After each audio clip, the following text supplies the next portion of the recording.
नमस्ते दोस्तों। मैं हूँ doctor Kundan Kharade. I am a surgeon by profession.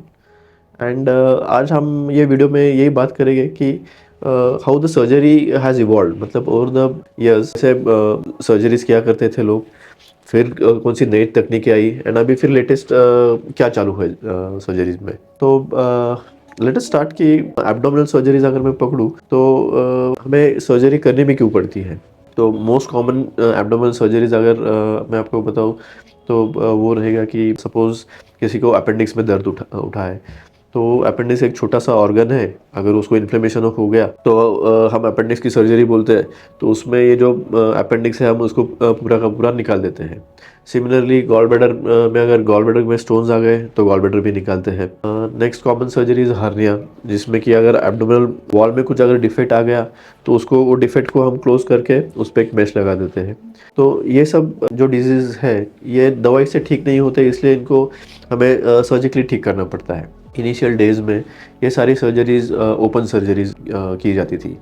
Open अभी भी होती है, बट अभी थोड़ी उसकी मात्रा थोड़ी कम हो गई है आज से। ओपन सर्जरीज क्या होता है, मतलब कि हम चीरा लेते हैं पूरा। अगर सपोज अपेंडिक्स में दर्द है तो यूजुअली राइट साइड में जहाँ पे अपेंडिक्स सिचुएटेड होता है लोअर एब्डोमेन में, उसके ऊपर एक 4 to 5 सेंटीमीटर्स का कट लेंगे।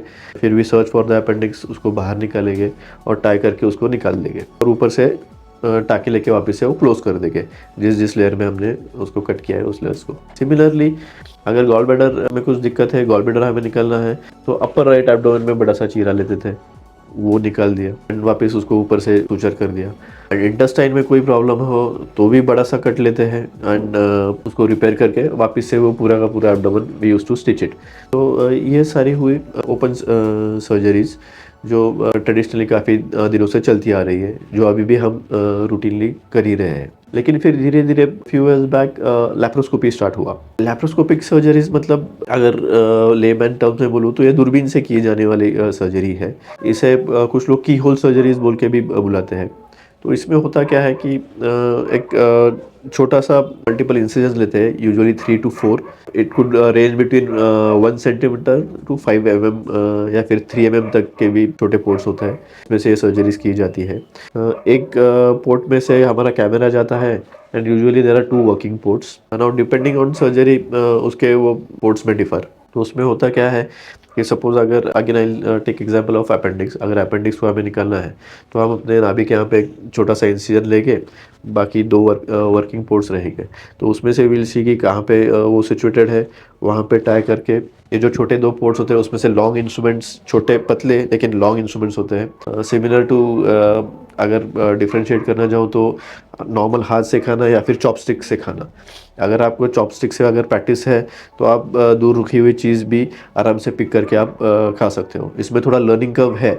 सिमिलरली लैप्रोस्कोपी में भी छोटे से इंसिजन में हम लॉन्ग इंस्ट्रूमेंट्स भी इंसर्ट, वैसे हम देखेंगे वो ऑर्गन कौन सा डैमेज है और उसको कट करके we can remove it through those incisions, through the small incision also. Laparoscopy में थोड़ा सा लर्निंग कर्व है, लेकिन वंस मास्टर्ड इसके एडवांटेजेस भी काफ़ी सारे हैं। प्राइमरी एडवांटेज मैं बोलूँगा कि इसमें कोई बड़ा चीरा नहीं रहेगा और छोटे छोटे चीरे रहेंगे, जैसे कि बोलो 1 सेंटीमीटर से लेके फ्यू मिलीमीटर्स तक। एंड वो चीरे भी एक जगह पे नहीं होते, it is at different places.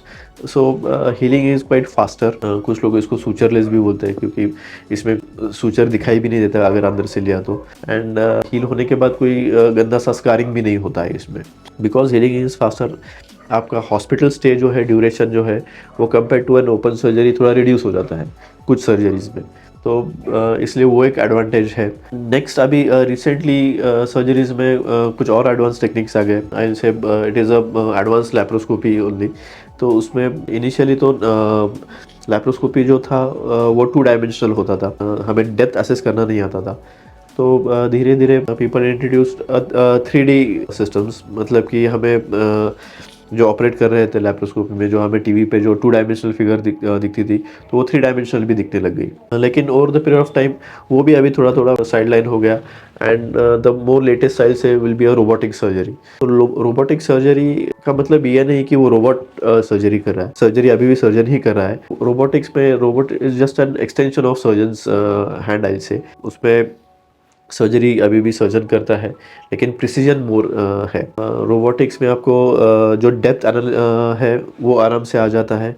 जो आपकी मूवमेंट है जो लैप्रोस्कोपी में काफ़ी रेस्ट्रिक्टेड थी, वो रोबोटिक में काफ़ी फ्री हो गई है। अगर रोबोटिक सर्जरी के मैं फ़ायदे बोलूँगा तो इसमें रिस्क कम हो जाती है पेशेंट को। अगर कोई भी कॉम्प्लिकेटेड सर्जरी हो तो लैप्रोस्कोपी से कहीं ज़्यादा रोबोटिक सर्जरी में because the precision has increased, जो कॉम्प्लिकेशन होने की रिस्क जो है वो काफ़ी हद तक कम हो जाती है।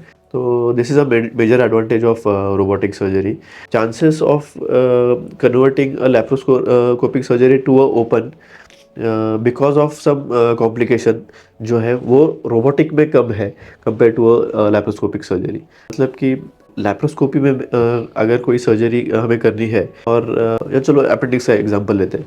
अगर अपेंडिक्स की मुझे सर्जरी करनी है, लेकिन किसी पेशेंट को रिपीटेड अटैक्स आने के वजह से वो अपेंडिक्स में पस भर गया हो और वो उसके ऊपर स्मॉल इंटेस्टाइन आके अगर काफ़ी चिपक गया हो, तो it may be very difficult for me to separate this adhesions with laparoscopy, और फिर उसको मुझे ओपन सर्जरी में कन्वर्ट करने के चांसेस बढ़ जाते हैं। मतलब कि लैप्रोस्कोपी से अगर मैं वो स्मॉल इंटेस्टाइन को ठीक से साइड में नहीं ले पा रहा, अपेंडिक्स को फ्री नहीं कर पा रहा, और मुझे डर लग रहा है कि ये लैप्रोस्कोपी की वजह से किसी आजू बाजू के ऑर्गन्स को डैमेज हो सकता है, तो मुझे वो सर्जरी को कन्वर्ट ओपन में करना पड़ सकता है, और फिर हाथ से मोर इजीली कर सकते हैं और सेफली कर सकते हैं ये जो सेपरेशन ऑफ रीजन्स है, क्योंकि ओपन सर्जरी में हमें वो टेक्टाइल सेंसेशन आता है, वेराज लैप्रोस्कोपी में हमें वो टेक्टाइल सेंसेशन मतलब हाथ को वो सेंसेशन नहीं रहता, क्योंकि हम लंबे इंस्ट्रूमेंट से वो सर्जरी कर रहे हैं।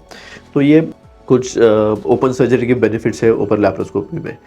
अब ये जो बेनिफिट है ये लैप्रोस्कोपी का डिसएडवांटेज मैं जिसे बोलता हूँ, ये रोबोटिक में कुछ हद तक ये कम किया हो जाता है, क्योंकि रोबोटिक में हमें ये जो टेक्सटाइल सेंसेशन है वो कुछ हद तक मिल जाता है बेटर देन लैप्रोस्कोपी। सो इसकी वजह से जो लैप्रोस्कोपिक के जो केसेस जो ओपन सर्जरी में कन्वर्ट होते थे, उसका जो रेशियो है वो रोबोटिक में काफ़ी कम हो जाता है। सेकेंड, इनवर्टेडली मतलब किसी गलती से किसी आजू बाजू में जो इंजरी हो सकती थी लैप्रोस्कोपी में, वो रोबोटिक में कम हो जाती है।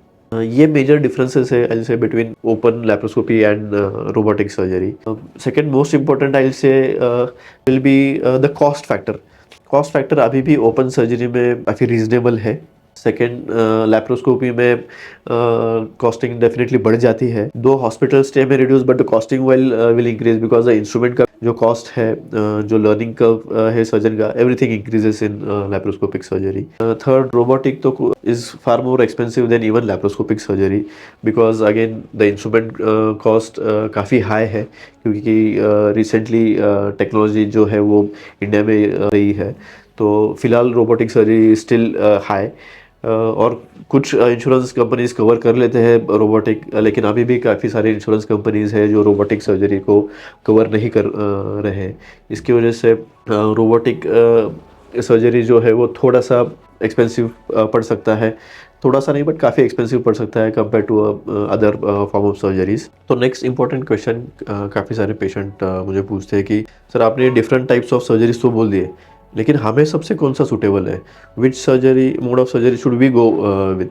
तो इसका जो आंसर है ये कई सारे कारणों पर निर्भर करता है, जैसे कि टाइप ऑफ डिजीज़ क्या है, पेशेंट की एज क्या है, क्या उनको कोई कोमॉर्बिडिटीज़ है या नहीं, and other factors, even financial उनका बजट क्या है उसके ऊपर। फॉर एग्जांपल अगर मैं बोलूँ कि किसी हर्निया की सर्जरी है, इंग्वानल हर्निया को पकड़ लो। अगर यंग फेलो है जिसको हाल ही में हर्निया डिटेक्ट हुआ है, एक छोटी सी बल्ज लग रहा है और वो नीचे भी जा रहा है, तो उसे तो हम आराम से लैप्रोस्कोपी या फिर रोबोटिक सर्जरी से कर सकते हैं, और उसका आउटकम भी बहुत बढ़िया होता है। लेकिन यहीं पे अगर कोई एल्डरली फेलो है, ज़्यादा ओल्ड पेशेंट है, जिनको कई सारे कोमॉर्बिडिटीज़ जैसे कि डायबिटीज़, कोई हार्ट डिजीज़, कोई लंग की बीमारी जैसे कि एस्थमा या ब्रोंकाइटिस, अगर ऐसा कुछ है, और साथ में अगर बड़ा सा हर्निया है जो ठीक से रिड्यूस भी नहीं हो रहा है, तो फिर हम इनको ओपन सर्जरी एडवाइस करते हैं। वो क्यों? क्योंकि ये ओपन सर्जरी और जो मिनिमल इन्वेजिव सर्जरीज है जैसे कि लैप्रोस्कोपी एंड रोबोटिक सर्जरी, इनमें मोड ऑफ एनेस्थेसिया डिफरेंट होता है। ओपन सर्जरीज के लिए हम स्पाइनल एनेस्थेसिया देते हैं, जो कि एक कमर में छोटा सा इंजेक्शन देके पीठ में और कमर के नीचे का जो पोर्शन है उसको पूरा सुन किया जाता है।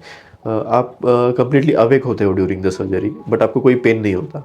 लैप्रोस्कोपिक सर्जरीज, रोबोटिक सर्जरीज के लिए आपको कम्प्लीटली हमें सुन करना पड़ता है, मतलब कि जनरल एनेस्थीसिया देना पड़ता है, जिसमें कई सारे दवाई इस्तेमाल किए जाते हैं जो कि आपके लीवर और किडनी में से सीक्रेट होते हैं। और अगर आपको कई सारे कोमॉर्बिडिटीज़ रहेगी तो हो सकता है कि आपको एनेस्थीसिया के लिए आप फिट ही ना हो फॉर जनरल एनेस्थीसिया। तो इन केसेस में हमें लैप्रोस्कोपी और रोबोटिक को अवॉइड करके open surgeries has a upper hand, मतलब कि open surgery will be more safer in such patients and it will give us a better outcome. So ये तो जस्ट वन एग्जांपल हुआ। There are multiple factors which will decide which is the best surgery for you, और ये आपके doctor आपको कई बेहतर तरीके से समझा सकते हैं depending on type of disease you have. तो आई होप इस वीडियो के थ्रू मैंने आपको एक एब्डोमिनल सर्जरीज के बारे में कुछ बेसिक सी इन्फॉर्मेशन दी है। और फिर भी आपको अगर कोई डाउट रहेगा तो आप नीचे दिए हुए कमेंट सेक्शन में आप आपकी क्वेरी पूछ सकते हो, और मैं ट्राई करूँगा कि इसको जल्द से जल्द आंसर करूँ। Thank you.